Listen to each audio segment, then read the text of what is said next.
324 run ही बचे हुए गाबा के कॉन्टेक्स्ट में। अगर आप देखेंगे यहां पर दिन चौथा है आपका, बट वो 324 रन सिमिलर आपको रेफरेंस याद दिलाता है। लेकिन इंडिया के लिहाज से भाई जो आप कह रहे हो कि as an Indian cricket fan भी आपको आखिर में क्या चाहिए था? आप बस उम्मीद कर रहे थे कि ये जो ओवर सिराज डाल रहे हैं यार कि कहीं से एक विकेट आ जाए, कहीं से एक विकेट आ जाए, और सिराज ने वो मैजिक प्रोड्यूस किया जाते जाते। और जैक क्रॉली के जो डंडों में मारा है, उस डंडों पर मारने से ऐसा नहीं कि ये घबराहट होने लगी थी कि इंडिया हार जाएगा, वो विकेट्स का आपको वेट रहता है, कभी कभी फ्रस्ट्रेशन हो जाती है, पार्टनरशिप लग जाती है, लेकिन आप ये वेट कर रहे थे कि भाई कि विकेट आपको मिले, और वो विकेट आपको at the right time, at the close of play, जो चीज आप अभी तक नहीं देखते थे। भाई कभी कभी होता था ना कि सेफ खेल गए, बचा गए, हालांकि जो ओवर उन्होंने बचाना था एक, वो ओवर तो बचा गए थे, लेकिन अपनी विकेट नहीं बचा पाए, और वहां पर सिराज को फुल मार्क्स हैं जो लास्ट ओवर, मतलब एकदम सरप्राइज थे। क्रॉली वो बॉल एक्सपेक्ट ही नहीं कर रहे थे, और शायद जो उस गेंद से ठीक पहले आपने एक डिसीजन लिया कि यशस्वी जायसवाल को पुल पर वापस भेजा पीछे,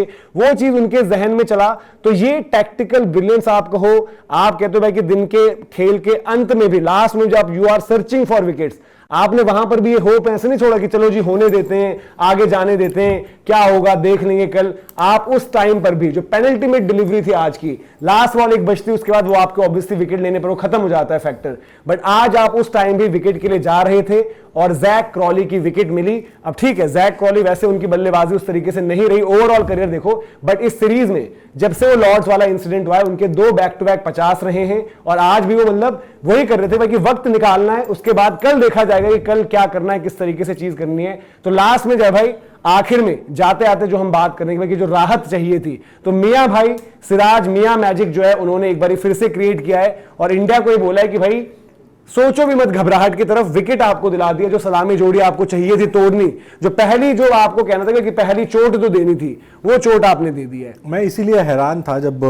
प्रसिद्ध को नई गेंद दी गई थी। हाँ। तो इसी वजह से था क्योंकि सिराज का एक इम्पैक्ट रहता है यार। सिराज वो गेंदबाज है जो हम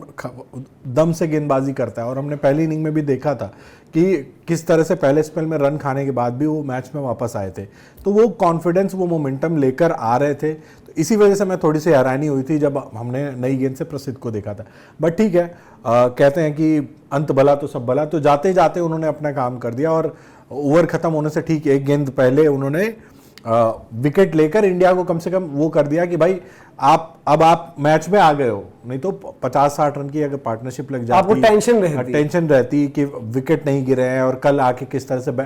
विकेट जो है वो बिहेव करती है। अब ये रहेगा कि चलो एक विकेट गिर चुका है, अब आने वाले बल्लेबाज ओली पोप होंगे जिनको आप टेस्ट करोगे। भाई आएंगे, उनके ऊपर एक तो बल्लेबाजी का प्रेशर रहेगा कि आके सरवाइव करना है, ऊपर से कप्तानी का दबाव अलग रहेगा कि इतना बड़ा चेज करना है, और टेस्ट मैच जीते भी नहीं है ना वो अपनी कप्तानी में। जीत रखे मेरे ख्याल से, एक जो पिछला ओवल में जो कप्तानी हारे थी, वो ओवल में ही, ओवल का मैदान का रिकॉर्ड जो है वो भी उनके दिमाग में रहेगा। तो कई सारी चीजें रहेंगी, तो इस लिहाज से इंडिया को अपर हैंड रहेगा, और टारगेट भी इतना बड़ा है कि वापसी का मौका मतलब इंडिया के पास है। और एक तरह से 50 रन बनने के बाद आप वापस ही आए हो ना, जब ये 50 पर 0 जाते दीपक भाई, तो एक थोड़ा सा, मैं ये नहीं करें कि हम बोलते यार कि ये फिर से वही रिपीट नहीं होता, अभी वो शुरू नहीं होता, बट देन आप ये बोलते यार कि जो लास्ट में हमें पूरा सेशन के जो वक्त मिला था, हमें एक विकेट मिल जाती तो कल के लिए, अब एक जो हम बात भी कर रहे हैं, जो हम चर्चा कर रहे हैं, डिस्कशन कर रहे हैं, हमने इंट्रो अपना स्टार्ट किया, एक पॉजिटिव वे में हुआ ना। अदरवाइज आप बोलते यार कि आज आप क्या कहोगे, प्रसिद्ध को क्यों दिया, ये क्यों हुआ, वो क्यों हुआ, उस पर ज्यादा चर्चा होती, और ये इंग्लैंड ओपनर्स फिर से न कर दे, फिर से आपका डर, पिछली बार इन्होंने 371 वाली चेज में 180 की पार्टनरशिप कर दी थी, अब फिर से दोनों खड़े हैं, कौन आउट करेगा, कल फिर से हैवी रोल ले लेंगे, ये हो जाएगा, वो जाएगा, वो चर्चा खत्म कर दिया आपने। यार पता है क्या है, मतलब टेस्ट क्रिकेट बताता है, बहुत बड़े बड़े ओपनर्स आए हैं और इंडिया के अगेंस्ट, मतलब इंडिया का आज का इतिहास नहीं है, 1932 से टेस्ट क्रिकेट खेल रही है, पर जो ये दोनों मतलब खिलाड़ी हैं और इनकी जो ओपनिंग जोड़ी है बेन डगेट और जैक क्रॉली की, एक रिकॉर्ड में देख रहा था। हाँ। 9 बार इन्होंने इंडिया के अगेंस्ट 50+ स्टैंड लगाया है, पार्टनरशिप लगाई है यानी कि, और ये मतलब बड़े बड़े नाम आए होंगे इंडिया के सामने जिन्होंने ओपनिंग की होगी, ऐसा नहीं है ये आज के हैं, हेडन की भी जोड़ी रही होगी, कभी और रहे होंगे बहुत, पर यार ये कुछ तो बात लेकर आते हैं ना कि भाई इतनी पार्टनरशिप कर जाते हैं, इतने रन बना देते हैं, ऐसे में मोहम्मद सिराज का इस तरीके से विकेट निकालना, अब पता ही क्या है, भले इंडिया को अब मतलब 323-24 रन इंडिया के पास है, पर जब इंडिया का कॉन्फिडेंस आज 50 पर 0 पे जाते हुए एक अलग कॉन्फिडेंस था, 50 पर 1 पर गए अलग कॉन्फिडेंस था। और मोहम्मद सिराज इसलिए एक ऐसे खिलाड़ी हो जाते हैं भाई, आप इस खिलाड़ी का वर्कलोड देख लो, इस खिलाड़ी की बात कर लो। कहते हैं ना कि अपने लाइफ में कभी एक ऐसे इंसान से मिलना जो इतना मेहनती हो, मतलब आप उसकी मेहनत देखकर कहो कि कोई बात नहीं भाई वो बंदा मेहनत कर रहा है, अचीव कर रहा है नहीं कर रहा है वो एक अलग की बात। इस बंदे के पास वो सारी चीज आनी चाहिए जो ये डिजर्व करता है। मोहम्मद सिराज यार ये इतना मेहनती बंदा है, पूरी सीरीज में सब ढेर हो गए, एक एक बॉलर ढेर हो गए भाई। वो वोक्स खेल रहा था अगला, वो भी पूरी सीरीज के आखिरी तक नहीं टिक पाया, एक मोहम्मद सिराज टिका हुआ है और इस बंदे ने आकर विकेट निकाला जाए भाई, ये बताता है कि मोहम्मद सिराज क्या है। अब मैं बड़ा मतलब ये एक विकेट एटलीस्ट राहत देते हैं एक इंडियन क्रिकेट फैन को, जो आज रात को अभी 11:45 हो रहे इंडिया में, अब सो सके अच्छे से भाई एटलीस्ट एक ये उम्मीद लेकर सो सके कि कल को इंडिया की बॉलिंग टीम आएगी